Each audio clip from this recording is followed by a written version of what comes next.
Good evening everyone, welcome to শলাগেট classes. আজি আমাৰ মেথছৰ ক্লাছত 3 নম্বৰ ক্লাছ হ'ব, য'ত আমি ডেচিমেল আৰু ফ্ৰেকশ্যন শিকিম।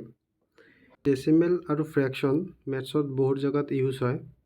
কিছুমানে এই ডেচিমেল ফ্ৰেকশ্যন নিশিকি কেনে ডাইৰেক্ট কেনে এই যিবিলাক মেথছ আছে, যেনেকুৱা ধৰক পাৰ্চেণ্টেজ হওক বা এজৰ হওক, ৰেচিঅ' প্ৰপৰ্শ্যন কৰিবলৈ চেষ্টা কৰে, কিন্তু সেই সৰু সৰু এইবিলাক নোৱাৰাৰ কাৰণে মেথছটো লেট হয়, টাইম লগা হয়। তো সেইবিলাক বহুত ইম্পৰ্টেণ্টৰে শিকিব লাগে। তো আহক এইটো কি হয় এইটো আমি জানি লওঁ। আৰু এটা কথা মই ক'বলৈ গৈছোঁ যে এই কুৱেশ্যনটো এটা এডিআৰই এক্সামত আহিছিল, যাত ৰিকাৰিং ডেচিমেল বুলি দিছিল। বহুতে এইটো এনেকুৱা আছিল ন, নাম্বাৰ আছিল 2, 5 এনেকুৱা বাৰ এটা দি দিছিল, সেইটো ৰিকাৰিং ডেচিমেল কোনটো হ'ব এনেকুৱা দিছিল কুৱেশ্যন এটা। তো এইটো আমি শিকিম, ক্লাছটো লাষ্টলৈকে চাওক, ঠিক আছে। তো কথা হ'ল ডেচিমেল মানে চিধা কথা এটা যে পইণ্ট, ইয়াত চাইছে আপোনালোকে পইণ্ট আছে, সেইটো হ'ল ডেচিমেল। আৰু ফ্ৰেকশ্যন মানে এনেকুৱা ফৰ্মত আছে, মানে 3/10 এনেকুৱা ফৰ্মত আছে। চ' কথা হ'ল এইটোৰ ফৰ্ম কেনেকৈ চেঞ্জ কৰিম সেইটো নিয়ম, সেই নিয়মটো শিকিব লাগে, ঠিক আছে। তো ধৰক এইটো আছে 0.3, তো এইটো চেঞ্জ কৰাৰ কাৰণে চিধা নিয়ম, পইণ্টৰ পিছত কেই ঘৰ আছে, পইণ্টৰ পিছত 1 ঘৰ, তাৰ মানে ওপৰত 3 নিচত 10, মানে এটা 0, 1 ঘৰ পইণ্টৰ পিছত 1 ঘৰ আছে মানে এটা 0, এইটোৱে নিয়ম। বা এনেকুৱা ধৰক এইটো আছে 0.44, তেতিয়া কি হ'ব, তেতিয়া কি 4 ওপৰত হ'ব, আৰু তলত কি পইণ্টৰ পিছত 2 ঘৰ আছে, তো 2টা 0, তো এনেকুৱা হয় এইটো। এতিয়া কথা হ'ল যে ফ্ৰেকশ্যনত আছে আমি ডেচিমেলত ল'ম। ধৰক ফ্ৰেকশ্যনত আছে কি আছে, ফ্ৰেকশ্যনত আছে আমাৰ 3/10। কেনেকৈ ল'ম, 3 আছে 3 বহাই ল'ব, নিচত কি আছে 10 আছে, 10 মানে 1 ঘৰ, মানে পইণ্টৰ পিছত 1 ঘৰ, মানে এই নিয়মটোৱে উল্টাকৈ যাব, ঠিক আছে। ধৰক আৰু এটা নাম্বাৰ আছে এতিয়া ফ্ৰেকশ্যনৰ 42/100 আছে, ঠিক আছে। তেতিয়া কি কৰিব, 42 জেগাত 42 বহাব, ঠিক আছে। তলত কি আছে 2টা 0 আছে, তো 2টা 0 থাকে, 2 ঘৰ আগত পইণ্ট হ'ব, সেইটোৱে এনচাৰ, ঠিক আছে। এইটো হ'ল ডেচিমেল আৰু ফ্ৰেকশ্যনৰ নিয়ম। আশা কৰোঁ বুজিছে আপোনালোকে। এইখিনি জানিলে ডেচিমেলৰ হৈ যাব, লাহে লাহে প্ৰেক্টিচ কৰি থাকিলে তেতিয়া গোটেইখিনি গম পাই যাব, ঠিক আছে। এইবিলাক জানে চবে, তথাপিও মই এবাৰ ক্লিয়াৰ কৰি দি আছোঁ, বা নতুন কিছুমান শিকিব পাৰিব আপোনালোকে। এতিয়া কথা হ'ল ফ্ৰেকশ্যনৰ কিছুমান ক্লাছিফিকেশ্যন আছে, যেনেকুৱা ধৰক প্ৰপাৰ ফ্ৰেকশ্যন। তাত কি হয়, মানে নিউমাৰেটাৰ, মানে যাক আমি লম্ব বুলি কওঁ, লম্ব আৰু হৰ, এইটো 6 হৰ 5টো লম্ব, সেইটো জানে ন, অসমীয়াত লম্ব বুলি কয়, এইটো হৰ বুলি কয়, ঠিক আছে। তো কি হ'ব, নিউমাৰেটৰটো সৰু হ'ব আৰু ডিনোমিনেটৰটো ডাঙৰ হ'ব, এইটোকে প্ৰপাৰ। আৰু ইম্প্ৰপাৰটো ওপৰতটো ডাঙৰ হ'ব, তলতটো সৰু হ'ব। চাই আছে ইয়াত 6, ইয়াত আছে 8 আছে আৰু 6 আছে, মানে ওপৰতটো ডাঙৰ, এইটো ইম্প্ৰপাৰ। আৰু এইটো আমাৰ ইম্পৰ্টেণ্ট হৈ যায়, এইটো বহুত এক্সামত মানে ইউজ কৰা হয়। এইটো মিক্স ফ্ৰেকশ্যন বুলি কয়, চাইছেনে, এনেকুৱা ফৰ্মত থাকে 1 to 6। তো এইটো বনাবলৈ হ'লে কি কৰিব লাগে, তলত 6 আছে, 6 বহাব, 6ৰ লগত চাইডত যিটো আছে সেইটো পূৰণ হৈ থাকে, ঠিক আছে। মই ইয়াত কৰাই দি আছোঁ, ৰ'ব 1 ছেকেণ্ড। 1 2 6, ঠিক আছে। পেনটো চেঞ্জ কৰি লওঁ। 6ৰ লগত 1টো কি হ'ব, পূৰণ হ'ব, ঠিক আছে। তো পূৰণ, তলত যিটো 6 আছে 6 বহাই ল'ব আগত, ঠিক আছে। 6ৰ লগত 1 পূৰণ হ'ব, কি হ'ল 6 হ'ল, ঠিক আছে। তাৰপিছত যিটো 6 হ'ল, এই 6ৰ লগত এইটো প্লাছ হ'ব, প্লাছ হ'লে কি হ'ব 8 হ'ল। তো আমাৰ এনচাৰ কি হৈ গ'ল, আমাৰ এনচাৰ হৈ গ'ল 8, ঠিক আছে। এইটো হয় মিক্স ফ্ৰেকশ্যন, এইটো বহাটো শিকিব লাগে, এইটো বহুত মানে কুৱেশ্যনত সেইটো থাকিব, আপোনালোকে চাই ল'ব পিছত, যিবিলাক কুৱেশ্যন আছে কুৱেশ্যনত সেইটো ইউজ হয়, ঠিক আছে। এইটো গ'ল। আৰু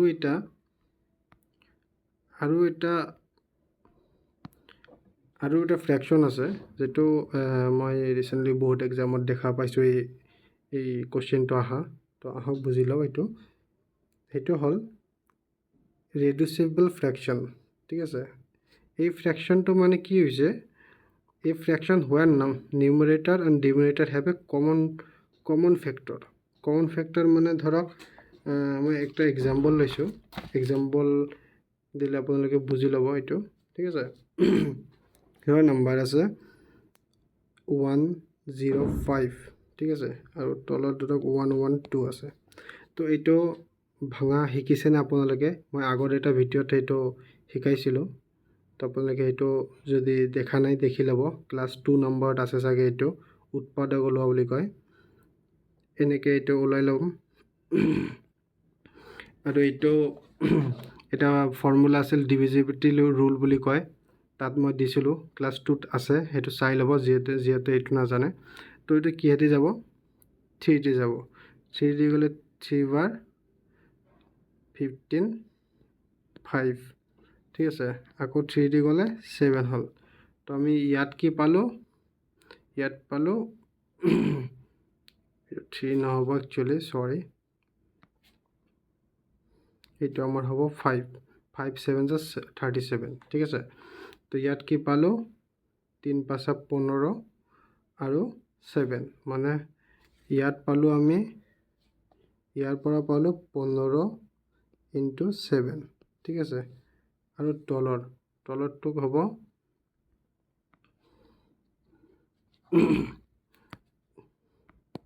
তলৰটো হ'ব কি আছে? 112 ন? 112ৰ কাৰণে প্ৰথমে আমি দিম 2 দি গ'লে 5 টাইম 12 হ'ল 6। আকৌ আমি এইটো চাইডে দিওঁ, চাইডে দিলে 1 টাইম 4 16। আকৌ 2 দি যাব 7 টাইম। তাৰমানে কি হ'ল? 8 16, মানে 16 × 7 হ'ল। ঠিক আছে, এইটো আমি ইয়াৰ পৰা আনিলোঁ। ঠিক আছে, তো ইয়াত চাইছেনে কি কৈছে? কমন নিউমাৰেটাৰ আৰু ডিনোমিনেটাৰ কমন আছে। কমন ইয়াত 7 আছে, তলৰটোত 7 আছে। তো দুটা কমন আছে। সেই কমনটো থকাৰ কাৰণে সেইটো কয় ৰেডিউচিবল ফ্ৰেকশ্যন বুলি কয়। ঠিক আছে, এই কুৱেশ্যনটো মানে এনেকুৱা কৰি দিয়ে, বহুতকেইটা এনেকুৱাকৈ নাম্বাৰ দিব। নাম্বাৰ দিয়াৰ পিছত দিব যে ইয়াৰ পৰা কোনটো ৰেডিউচিবল ফ্ৰেকশ্যন নহয় ওলোৱা, বা ইয়াৰ পৰা কোনটো ৰেডিউচিবল ফ্ৰেকশ্যন হয়। তো এনেকুৱা কৰি কুৱেশ্যন এইটো মই পাইছোঁ, সেইকাৰণে এই কুৱেশ্যনটো মই লৈ আহিছোঁ। ঠিক আছে, তো নেক্সট আমি এইটো শিকি ল'ম। এইটো এনেকুৱা কেনেকৈ কৰে সেইটো শিকি ল'ম। ফ্ৰেকশ্যনৰ প্লাছ মাইনাছটো কেনেকৈ কৰে। ঠিক আছে, এইটো প্লাছ মাইনাছ জানে চবে, LCM লৈও কৰিব পাৰি। যিহেতু আমি LCMত এতিয়াও অহা নাই, তো LCM শিকিম। এতিয়া আমি ডাইৰেক্ট শিকিম। এইটো ডাইৰেক্ট এই দুটা পূৰণ কৰি দিব। এই দুটা পূৰণ কৰিলে 10 হ'ব। আৰু এই 1 দি এইটো মই কৰাইছিলোঁ একচুৱেলি, এবাৰ চাই ল'ব। তাত আছে 1 আৰু 5 কিমান হ'ল? 5 প্লাছ আছে প্লাছ, আৰু 2 আৰু 2 = 4। তো ইয়াৰ পৰা এনচাৰ হ'ল 9/10। এইটো হৈ গ'ল। ঠিক আছে, এইটো বুজিছেনে? এতিয়া এইটো চাই লওক। এইটো মাইনাছত দিছোঁ মই। কি কৰিব লাগে? প্ৰথমত তলত দুটা পূৰণ কৰিলে 9 আৰু 3 27, আৰু ওপৰত ইফালে আগত যাব। ঠিক আছে, ইফালে 1 আৰু 9 কি হয়? 9 - 1 আৰু 3 3, তো হ'ল 6 আৰু 27। তাৰপিছত এইটো কাটি ল'ব পাৰি আমি। কাটিলে 3 দি কাটিলে 2, আৰু এইটো 3 দি কাটিলে 9, তো 2/9 এইটো আমাৰ এনচাৰ হ'ল। ঠিক আছে, নেক্সট লৈছোঁ আমি আৰু এইটো যিটো আছে মিক্স ফ্ৰেকশ্যন ওপৰত কৰাইছোঁ, সেইটোৰে এটা আছে। তো এইটো এবাৰ ট্ৰাই কৰি লওক কেনেকৈ কৰে। তো আগত আমি সেইটো চিধা কৰি ল'ম। চিধা কৰিবলৈ 9 আছে, 9 ভৰালোঁ। ঠিক আছে, 9 × 1 = 9, আৰু +7 কৰিলে 16। এইটো হ'ল 16। ঠিক আছে, বুজি পালে নাই? এইটো 16 কেনেকৈ হ'লে 9 × 1 = 9, এইটো পূৰণ কৰিব লাগিব। তাৰপিছত যিটো হ'ব তাৰ লগত 7টো প্লাছ, তো 16 হ'ল। ইয়াত প্লাছ আছে, প্লাছ ভৰালোঁ। এইটো তেনেকুৱা 11 আছে 11 বহালোঁ 11 3 × 33 33 আৰু 5 38 এইটো হ'ল ঠিক আছে তাৰপিছত এইটো আমি এনেকৈ কৰিব পাৰি ডাইৰেক্ট পূৰণ কৰি ল'ম 99 ঠিক আছে আৰু এইটো মই ফৰ্মুলা শিকাইছিলোঁ আপোনালোকৰ মনত আছে নাই 16 আৰু 11 কেনেকৈ পূৰণ কৰে 6 আৰু 1 এই দুটা প্লাছ কৰিলে 7 তাৰ মানে হ'ব ইয়াত 176 প্লাছ ঠিক আছে ট্ৰিক সেইবিলাক ট্ৰিক শিকিলে বহুত ইজি হ'ব নহ'লে বহুত টাইম লাগিব চ' এইটো 938 দি পূৰণ কৰিবলৈ ক'লে ডাইৰেক্ট এইটো কৰিম 9 8 20 72 2 আহিল হাতত থাকিলে 7 9 3 27 27 আৰু 7 কিমান হৈ আছে 34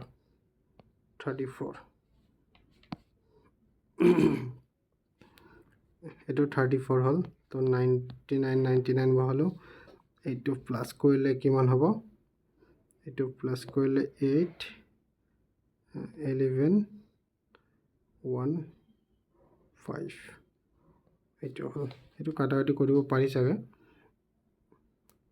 কাটিব নোৱাৰি ঠিক আছে এইটো নালাগে এইখিনি বুজি লওক এইটো মই জাষ্ট কেনেকৈ এইটো ভাঙিব সেইটো শিকাইছোঁ ঠিক আছে নেক্সট হ'ল আমাৰ এইটো যদি কেতিয়াবা পূৰণ থাকে কেতিয়াবা ধৰক এইটো পূৰণ আছে তেতিয়া কি কৰিম আমি তো পূৰণ থাকিলে কি কৰিব লাগে চিধা চিধি কাটাকাটি থাকিলে কাটাকাটি কৰিব লাগে এইটো সাইড কৰি দিয়ক মই সেইটো ইয়াত লিখিলোঁ 38 × 2/7 ঠিক আছে এইটো কি কৰিম যেতিয়া কাটাকাটি কৰিব পাৰি কাটিম যেতিয়া কাটাকাটি কৰিব নোৱাৰি ডাইৰেক্ট পূৰণ কৰি দিম তো ইয়াত কাটাকাটি কৰিব পাৰি মই পেনটো চেঞ্জ কৰি লওঁ হৈ যাব 2 1 × 2 এইটো 4 টাইম যাব তাৰ মানে কি হ'ব ওপৰত হ'ব 3 তলত হ'ব এইটো পূৰণ কৰিলে কিমান হয় 28 এইটো হ'ল ঠিক আছে এইটো আমাৰ এনসাৰ এইটো পূৰণৰ কেনেকৈ পূৰণ কৰিব পাৰি সেইটো পূৰণৰ নিয়ম তো সেইটো সিমিলাৰলি ডিভাইড কৰাৰ ৰুলটো অলপ বেলেগ এইটো অকণমান চাই ল'ব আপোনালোকে ঠিক আছে কিছুমানে ইয়াত ডিভাইড কৰিলে বহুত কিছুমানে উল্টা পুল্টা কৰি দিয়ে কেনেকৈ এইটো চেঞ্জ কৰিব লাগে কি চেঞ্জ কৰিব লাগে আহক চাই লওঁ ঠিক আছে 1/3 1/9 এইটো আছে ঠিক আছে 1/3 যেনেকৈ আছে তেনেকৈ বহাব ঠিক আছে ইয়াত ডিভাইড আছে মানে হৰণ আছে কিন্তু আমি ইয়াতে পূৰণ দিম পূৰণ দিয়াৰ লগে লগে কি হ'ব এইটো আমাৰ চেঞ্জ হৈ যাব ওপৰত 9 হ'ব তলত 1 হ'ব ঠিক আছে তাৰপিছত আকৌ পূৰণৰ যেটো নিয়ম আছে সেইটো কৰিব লাগিব এইটো দি কাটিলে 3 হ'ব তাৰ মানে ওপৰত 3 তলত 1 টামান বহাব নালাগে সেইটো আমাৰ এনসাৰ হৈ গ'ল ঠিক আছে কিছুমানে কয় সেইবিলাক মই জানো এইবিলাক শিকাৰ টাইম নাই তো এইটো আপুনি জানে কিন্তু নেক্সটত আপুনি যেটো মই শিকাম ৰিকাৰিং ডেচিমেলৰ কথা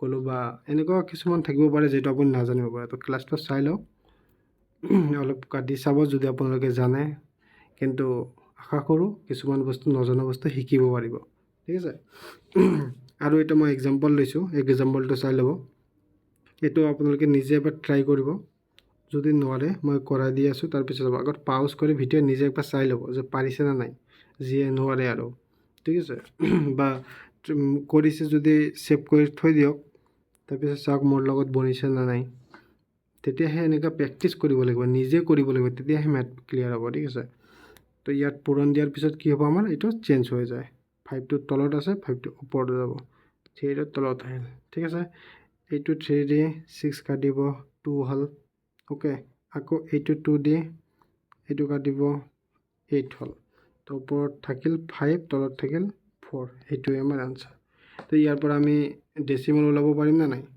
কোনোবাই যদি কয় ডেচিমেল ওলাব পাৰি নেকি ডেচিমেল ওলাব পাৰি কেনেকৈ ডেচিমেল ওলাম আমি ডাইৰেক্ট এইটো এনেকুৱা ফৰ্মত লওক মই কৈছোঁ 4 5 প্ৰথমত 1 টাইম যাব 1 টাইম গ'লে কি হ'ব 4 হ'ল ঠিক আছে পইণ্ট দিব পইণ্ট দিলে কি হ'ব ইয়াত 0 হ'ব 0 হোৱাৰ পিছত সৰি এইটো এনেকুৱা নহয় ইয়াত 1 থাকিল ঠিক আছে তাৰপিছত আমি কি কৰিম ইয়াত পইণ্ট দিলোঁ ইয়াত 0 আহিল ঠিক আছে প্ৰথমত আমি কি প্ৰথমত বুজাই দিছোঁ দেই প্ৰথমত 4 5 আছে ঠিক আছে 4 5 1 বাদ দিছোঁ 4 হ'ল ওকে বাকি থাকিল 1 পইণ্ট দিলোঁ 0 আহিল ইয়াত 10 হৈ গ'ল তো 10 হোৱাৰ লগত কি হ'ব 2 বাৰ যাব 2 বাৰ দিলে 8 হ'ব ঠিক আছে আকৌ বাকি থাকিল 2 থাকিল পইণ্টৰ কাৰণে 0 হ'ল এইটো কিমান বাৰ যাব 5 বাৰ যাব তাৰ মানে কিমান হ'ল ইয়াত এনসাৰ কিমান হ'ল আমি যদি ডেসিমেল ওলাও 1.25 মানে এইটো মই এক্সট্ৰা কৰি দিছোঁ হা ডেসিমেলটো শিকাই আছোঁ যেহেতু সো ডেসিমেলটো দিছোঁ কেতিয়াবা দিব পাৰে এক্সামত এনেকুৱা ফ্ৰেকশ্যনৰ নাথাকি কেতিয়াবা এনেকুৱা ডেসিমেল দি দিব পাৰে তো বা কিছুমান ডেসিমেল নহ'লে ফ্ৰেকশ্যন দিব পাৰে সো আমাৰ গোটেই কেইটা জানিব লাগিব ফ্ৰেকশ্যন ডেসিমেল দুটা জানিব লাগিব ওকে নেক্সট আমি লৈছোঁ এইটো এটা মানে কমন ৰুল হয় সবে জানে এইটো এসেন্ডিং আৰু ডিসেন্ডিং অৰ্ডাৰ এসেন্ডিং মানে সৰুৰ পৰা ডাঙৰ এসেন্ডিং মানে এ মানে কি প্ৰথমত মানে সৰু প্ৰথম মানে সৰুটো এনেকৈ মনত ৰাখিব ট্ৰিক দি ঠিক আছে আৰু ডিসেন্ডিং মানে ডাঙৰৰ পৰা সৰু তো এইটো মই লৈ লৈছোঁ কাৰণ এইটো আমাৰ নেক্সট মেথ যিবিলাক কৰিম তাত আমাৰ সেইবিলাক লাগিব সেইকাৰণে মই এইটো অলপ বুজাই দিছোঁ একচুৱেলি মানে এইটো মই আঙুলিয়াই দিছোঁ যে এইটো হেৰি হ'ব এইটো এক্সামত আপোনালোকে পাহৰা যায় কোনটো এসেন্ডিং আছে কোনটো ডিসেন্ডিং আছে তো এইটো ট্ৰিকৰ কাৰণে মই দি দিছোঁ এসেন্ডিং মানে এইটো মনত ৰাখিব এ মানে প্ৰথম মানে কি 1 মানে কি 1ৰ পৰা ষ্টাৰ্ট তো এসেন্ডিং মানে এইটো মানে এটা ট্ৰিক দি মনত ৰাখিব পাৰে আপোনালোকে ঠিক আছে নেক্সট আমি পইণ্টৰ যিটো কয় আমাৰ পইণ্টৰ প্লাছ সাধাৰণতকৈ পইণ্টৰ প্লাছ জানে নাই তো সেই পইণ্টৰ প্লাছ মাইনাছটো শিকিম তো আমাৰ নাম্বাৰ এটা লৈছোঁ 521.012 এইটো প্লাছ 921.10 সেইটো নাম্বাৰ লৈছোঁ তো সেই নাম্বাৰটোৰ কাৰণে সদায় এনেকুৱা পইণ্ট থাকিলে ন সদায় এনেকুৱা পইণ্ট থাকিলে বেষ্ট হয় সেইটো বহাই লোৱাটো ডাইৰেক্ট কৰাটো প্ৰথমত নকৰিব মই ডাইৰেক্ট কম এইটো প্ৰথমত একদম নকৰিব একদম বহাই ল'ব বহাই লৈ ট্ৰাই কৰিলে বেছি সুবিধা হ'ব এইটো হা তো এই নাম্বাৰটো কেনেকৈ বহাম আমি 521 পইণ্ট আছে পইণ্ট বহালোঁ ঠিক আছে 012 ওকে তাৰপিছত কি কৰিব ডাইৰেক্ট আগত পইণ্টটো বহাব দেই পইণ্টৰ আগত বহাব নাম্বাৰটো বহিব নালাগে আগত পইণ্টৰ পিছত ইফালে লেফ্ট ছাইডৰ পৰা আহিব লেফ্ট ছাইডত কি আছিল 1 আছিল 2 আছিল 9 আছিল এইটো বহালে তাৰপিছত ইফালে ৰাইট ছাইডৰ পইণ্টৰ পিছত কি আছে 1 আছে 0 আছে তো এনেকুৱাকৈ বহাব লাগিব এইটো মানে যিটো বহাব আছে ন এই বহাওঁতেই মেইন কিছুমানে এই বহাওঁতে উল্টা পুল্টা কৰিলে ধৰক আপুনি কি কৰে এই 10 ইফালৰ পৰা বহাই আছে যে ইয়াত 0 দিছে 1 দিছে তেতিয়া আপোনাৰ ভুল হৈ যাব ঠিক আছে মই এই সেইকাৰণে ধৰিছোঁ পইণ্ট আমাৰ মিডল মেন তো আমি পইণ্টৰ পৰা ধৰিম ঠিক আছে তাৰপিছত ধৰক প্লাছ আছে প্লাছ চবেই কৰিব পাৰে তাৰ পিছৰখিনি আপোনালোকে পাৰিব মই জানো কিন্তু এই বহাটো অসুবিধা হয় সেইটো কাৰণে মই বহাই দিছোঁ 0.2414 তো এইটো হৈ গ'ল আমাৰ এনসাৰ ঠিক আছে তো নেক্সট আৰু এটা লৈছোঁ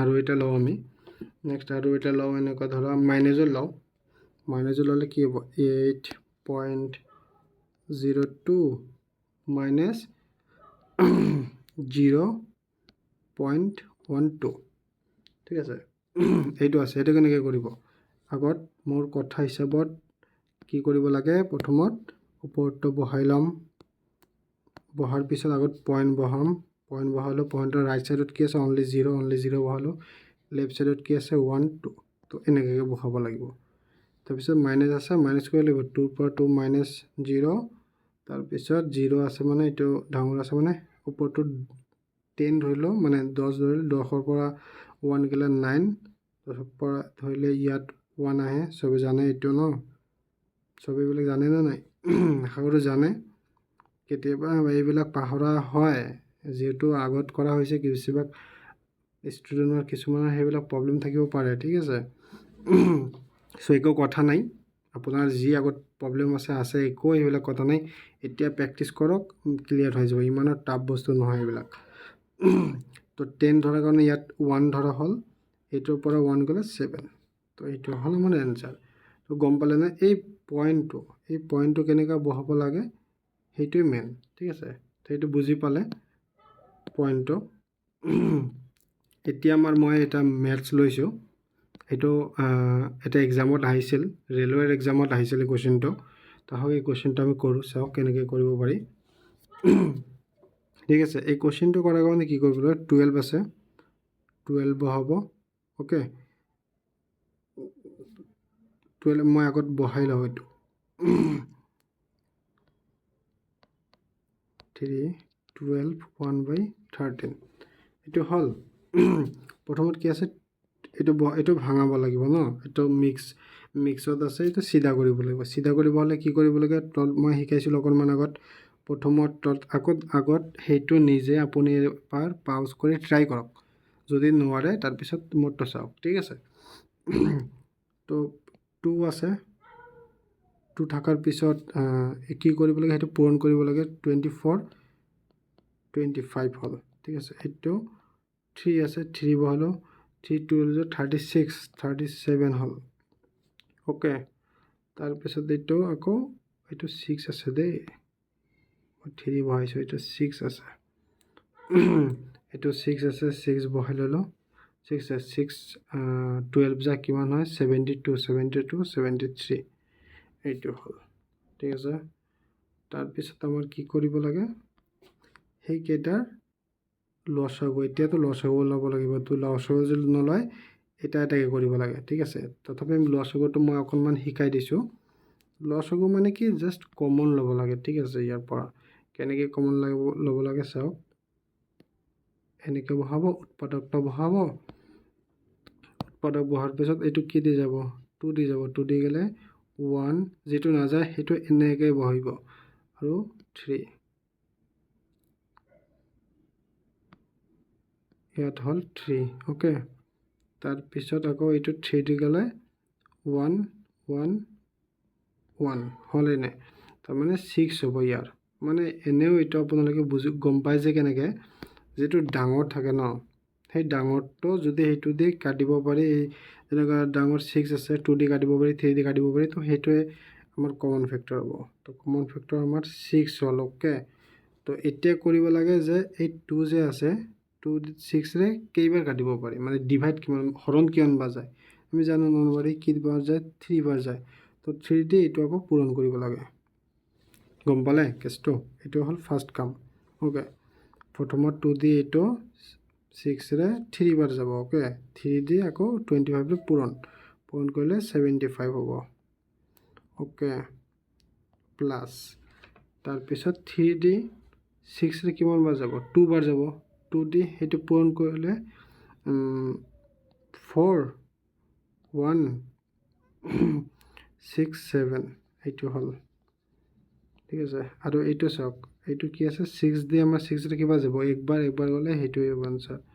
তো আমাৰ ইয়াৰ এনচাৰ হৈ যাব, তলত হ'ব 6, ওপৰত হ'ব আমাৰ 9, 12, হাতত থাকিলে 1, 7, 3 গুণ 21, 22 এইটো আমাৰ এনচাৰ হ'ল। 2, 2, 2 এইটো এনচাৰ আহি গ'ল, ঠিক আছে।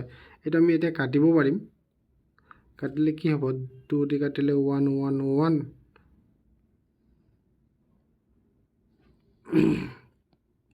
2 দি কাটিলে কি হ'ব, 1, 1, 1, আৰু 2 দি কাটিলে 3। তো এতিয়া আকৌ সেইটো কাটিব পাৰিম, সেইটো কাটিলে কি হ'ব,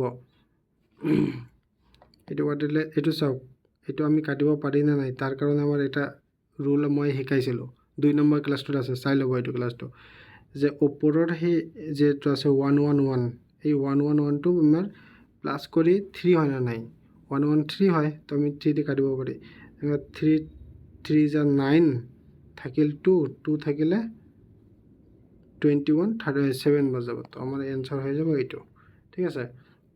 এই ৰাফটো আপোনালোকে ভিডিঅ' ক্লাছ দেখি গম পালে পাব, যি PDF দেখিছে, যি আমাৰ টেলিগ্ৰাম চেনেলৰ PDF চাব, একো গম নাপাবা, তো ভিডিঅ' ক্লাছটো চাই ল'ব ঠিক আছে।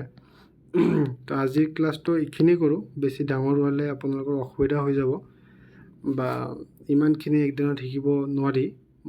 মানে মেথছবিলাক কি হয় অকণমান শিকিব লাগে, গোটেইখিনি ফৰ্মুলা গোটেইখিনি একবাৰে শিকিব নালাগে, অকণমান সদায় অলপ অলপ আপডেট হয় তেতিয়াহে ভাল হয়। একদিনত বেছি শিকি দিলে নতুন ষ্টুডেণ্ট যিকেইটা আছে সেইকেইটাৰ কাৰণে অসুবিধা হ'ব। সেইকাৰণে মই ক্লাছকেইটা অকণমান সৰু কৰি লৈছোঁ ঠিক আছে। তো নেক্সট আমি যিটো ক'লোঁ যে ADR এইবাৰ আহিছিল ৰেকাৰিং ডেচিমেল বুলি কয়, ৰেকাৰিং ডেচিমেল ঠিক আছে। এইটো আমি নেক্সট ক্লাছত শিকাম ঠিক আছে, কাৰণ এইটো অকণমান ডাঙৰ টপিক হয়। ডাঙৰ টপিক মানে ভালকৈ বুজিব লাগিব, বহুত এক্সেপশ্যন আছে তাত। তো এইটো কাৰণে মই বেলেগ এটা ক্লাছ কালি বা পৰহি মানত লৈ আহিম। সেই ক্লাছটোত মই খালি সেই ৰেকাৰিং ডেচিমেলটো শিকাম, যিটো ADR মই ADR ৰিচেণ্ট যিটো এক্সাম হ'ল সেই ADR এক্সামত সেইটো আহিছিল এই কুৱেশ্যনটো ঠিক আছে। তো এই কুৱেশ্যনটো মই নেক্সট ক্লাছত আনিম ঠিক আছে। তো আজিৰ ক্লাছটো এইখিনিয়ে, বাকী ক্লাছবিলাক চিৰিয়েলি চাই থাকিব। আমাৰ মেথছৰ প্লেলিষ্টটো গোটেইখিনি চাব, যাৰ মেথছত অসুবিধা আছে মেথছ ষ্ট্ৰং হৈ যাব ঠিক আছে। আৰু আজি ৰাতি 9টা বজাত মক টেষ্ট আহি আছে ফুল লেন্থৰ, আপোনালোকে আমাৰ টেলিগ্ৰাম চেনেলত জইন কৰি মক টেষ্ট দিব ঠিক আছে। তো থেংক ইউ, আজিৰ কাৰণে এইখিনিয়ে, বাই বাই।